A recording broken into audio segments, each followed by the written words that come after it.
And welcome back to INTERPHEX TV. I am Bob Fryer. We are joined by Neil Ross. Neil, good to see you. He is the Senior Global Product Manager with Cytiva.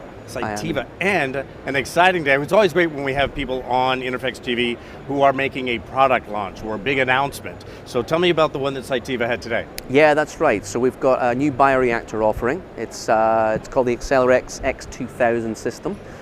It's a continuation of a launch. Actually, we did it at INTERPHEX 2 years ago when we launched two smaller sizes, 50 and a 200 litre.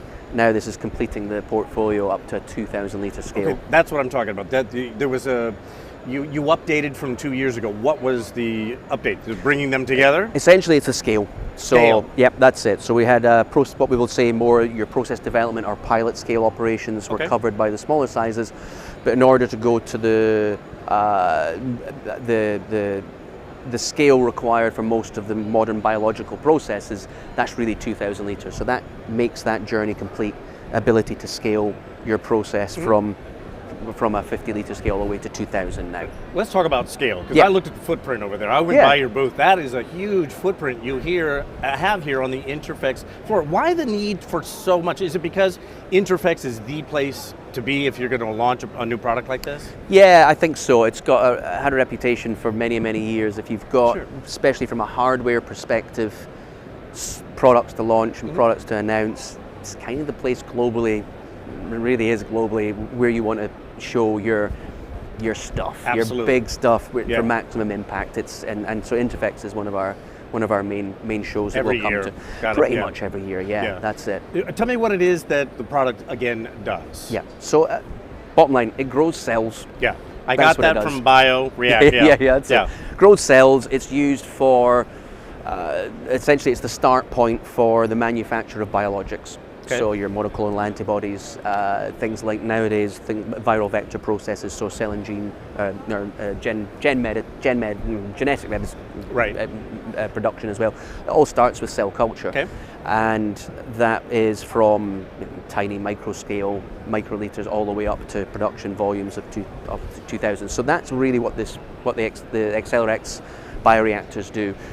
We've been producing them for 20 plus years. We're the one, if not the number one in terms of installed base across the industry. So this is taking what we've got, growing cells that we know and do particularly well, and then updating what we've got to the latest requirements that the industry have. Now, if you swing by the Cytiva booth, it's 2815, I believe, is your booth number. 2815, right there at the front. Yeah. There's as I said, giant footprint, but that big machine, the SA25, that will be, you can constantly watch and see what it is that does. What is that? That's a filling machine. Essentially. Yeah. So it's the end of the process. It's a single-use filling machine. So it automates the filling of like vials, for example, at the tail end of the process. So it kind of completes the workflow, if you like, from the cell culture that I mentioned is the start of it. That's the tail end when you want your product in the vial and off to the patient. That's they're all critical steps, but that's the kind of final critical step in the operation is that filling machine and that filling operation. And that does it in a way that's automated, of course, but it's single use. So you every batch, you don't have to clean it, and you basically just remove what's there and place a new flow kit effectively in it and start your operation, and it speeds up the turnaround time of.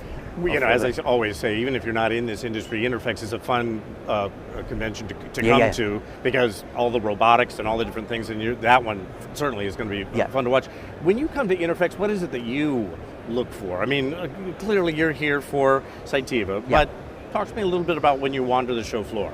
Oh, it's just what's the latest and greatest. And I think anyone, even in the build up to it, if you start to look at social media and senior announcements, and we all subscribe to multiple news channels and competitor websites as well. So you all see that it's got INTERPHEX all across it. We're announcing something at INTERPHEX. So part of it's going to just see what's out there, what the latest, what we're competing against, in case we're, because you've always got to be. You'd like to be a step ahead, but no one sits still in this industry. So that's really just soak it all up and see what we've got. And certainly they're doing the same with you all. Doesn't that spur innovation? Doesn't that create an environment where if there was no INTERPHEX, maybe things wouldn't be progressing as rapidly. Maybe some of these advancements wouldn't be happening as quickly as they are. Yeah, I think so. I mean, or at least the ability to get together, whether it's INTERPHEX or another event or whatever, but it is that coming together that where you learn about things. And okay, nowadays there's various, the advent of social media and the ability to. So you'll get the information, but I would just say I don't think I'm old-fashioned. I think everyone would agree with it. There's still nothing like seeing things in reality and seeing things, in the flesh. That you have a better feel for what's going on, and as a result, you see it, you get a feel for it, and then it's we need to do something about this, or no, we're in good shape for now. But it does definitely keep pushing the industry forward, or it helps to push the industry along. As you talk about social media, then also the advent of artificial intelligence, advancements, innovations are happening faster and faster, and INTERPHEX is having to adapt to that. Hence right next to us, we've got the Learning Lab, which was introduced not just a short time ago. I think it was last year that they introduced it, and that's growing. Do you ever take advantage of some of the Learning Labs or some of the sessions, presentations? I haven't yet, but I will. You are going to? Okay, good. Definitely. It's hard to walk by and hear the music and hear the different talks going on and not go, hey, what's going on in there? That's it. Absolutely. But. Well, Neil, it's been fantastic talking to you, and I wish you the best of luck. Great. On the launch that you had. Was it well received, I'm assuming? I mean, it's early days. Crowd, First morning, but we had people crowded around. I think it'll, asking all the right questions? Yeah, it was, as you'll see, it's a big bit of kit to get here, and it's worth, but I think already it's worthwhile. And you're right there at the front door when people walk in. That's it. 2815. Neil Ross, my friend, good to see you. Thank you so much. You, Bob. All right. Take care. And again, for INTERPHEX TV, I'm Bob Fryer.